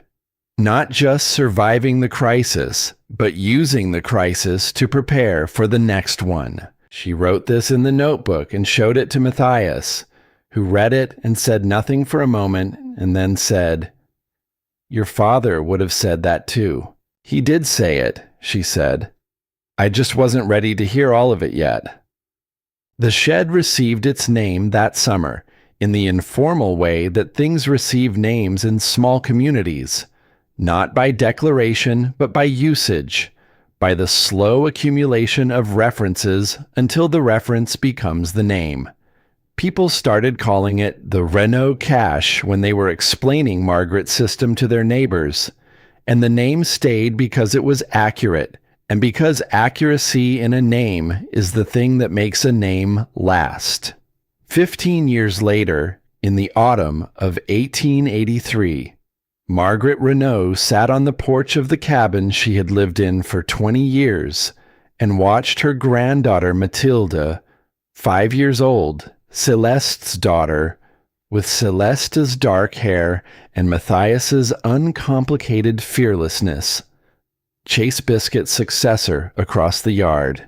The new dog was also named Biscuit. This had been Celeste's decision, made with the same practical logic she applied to most things. The name had worked for 13 years, the function was the same, there was no reason to introduce unnecessary change. The old Biscuit had gone in the autumn of 1880 on a Tuesday afternoon, the way old dogs go when they have decided they are finished. Quietly, beside the stove, his chin on his paws, his eyes closing in the specific gradual way of something returning to the state it had briefly departed from. They had buried him beside the shed, in the ground he had patrolled for 13 winters, and Celeste had cut a stone. Biscuit.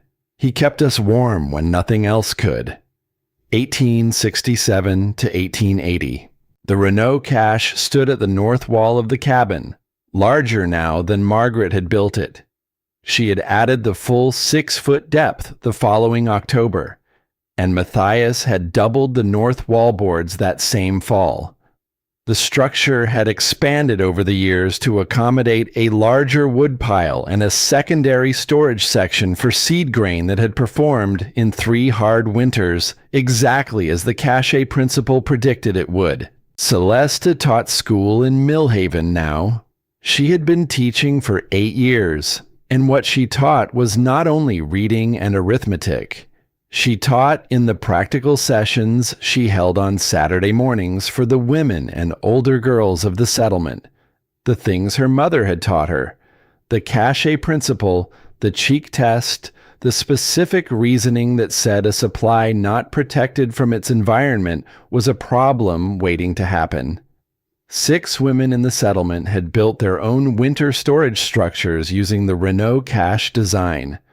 2 more were planning to build before the next October. Ida Halstead had become what the settlement called a healer, though she herself used the word practitioner, which she considered more accurate.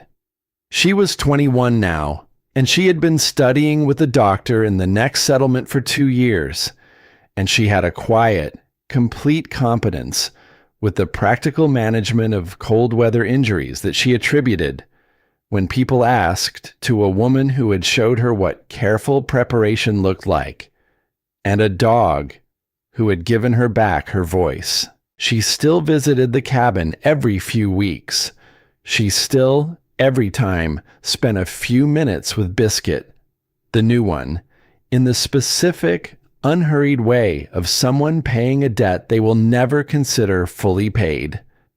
Matilda stopped chasing the dog and came to stand at the porch steps, slightly out of breath, looking up at her grandmother with the direct inquiry of a child who has not yet learned to approach questions indirectly.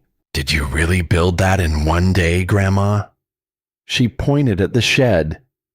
"The big one. The original one," Margaret said. "The first walls. One day. Wasn't it scary? It was very cold." Margaret looked at the shed. She thought about the 6 posts in the half-frozen ground, the boards going up in the failing January light, the clay pressed into the gaps with fingers that had been in work mitts for 8 hours, the last nail at 4:45, and the going inside and the holding of hands over the stove until the feeling returned. She thought about the moment at the table with the pen in her hand and the papers in front of her and Celeste's voice from the dark. "Mama." What did Grandfather say about the supply? "I was terrified," she said. Matilda blinked. She had not expected that answer. "I didn't know if it would work," Margaret said. "I had built it correctly. I was almost certain I had built it correctly. But almost certain and certain are not the same thing. And the dry wood was running out, and the winter was not." She looked at the shed. I was terrified every morning for 2 weeks until the numbers confirmed what I had hoped. But you built it anyway, Matilda said. I built it anyway. Margaret looked at the child. Your great-grandfather, Henri, taught me the principle that made it possible. He learned it on the brigades, from men who had learned it from the men before them. He taught it to me as stories, on summer afternoons, when I was not much older than you are now. She paused. Do you want to know what it was? Matilda sat down on the step. The supply not protected from its environment, Margaret said, is not a supply. It is a problem you will have when you can least afford it. Matilda considered this with the specific inward focus of a child processing something as principle rather than just as words. What was the supply? She asked. The wood, that winter. Margaret looked at the yard, the shed, the flat horizon beyond the property fence. But also your grandmother, also Celeste, also the 16 people who came to this door in the middle of a blizzard because they had nowhere else to go. She paused. People are a kind of supply, Matilda. They need to be protected from the things that would destroy them. Who protects them? Margaret looked at her granddaughter. The ones who built the shed, she said. Now, come inside. I will teach you the cheek test, and then I will teach you everything else. In the spring of 1912, 44 years after the blizzard of January 1868, a researcher from the Minnesota Historical Society came to the Renaud claim to document what local residents had been calling, for 4 decades, the oldest continuously operational cache structure in the county. He measured the interior temperature on a February morning when the outdoor temperature was -26. The interior of the Renaud cache read -6, 20 degrees warmer inside than out. He noted this in his survey report, along with the construction details. The cabin's north wall serving as the structure's south face, the double-boarded east and west walls, the clay-chinked north face, rebuilt and reinforced by 3 subsequent generations of the Renaud family, but retaining the original post placement and footprint. He noted that the structure had been in continuous use for 44 winters. He noted that the woman who had built the original version, in a single January day in temperatures of -26, had been 47 years old, widowed, alone, except for an 8-year-old daughter, and working with repurposed barn boards and fence posts and clay warmed on her stove. He erected a small marker at the shed's east wall. He packed his instruments and drove back to St. Paul. The shed stood in the February cold and held its 20 degrees, the way it had held them for 44 winters, doing the quiet and unremarkable work of a thing built correctly by someone who understood what was at stake and had refused, when the moment came, to protect anything less than everything that mattered.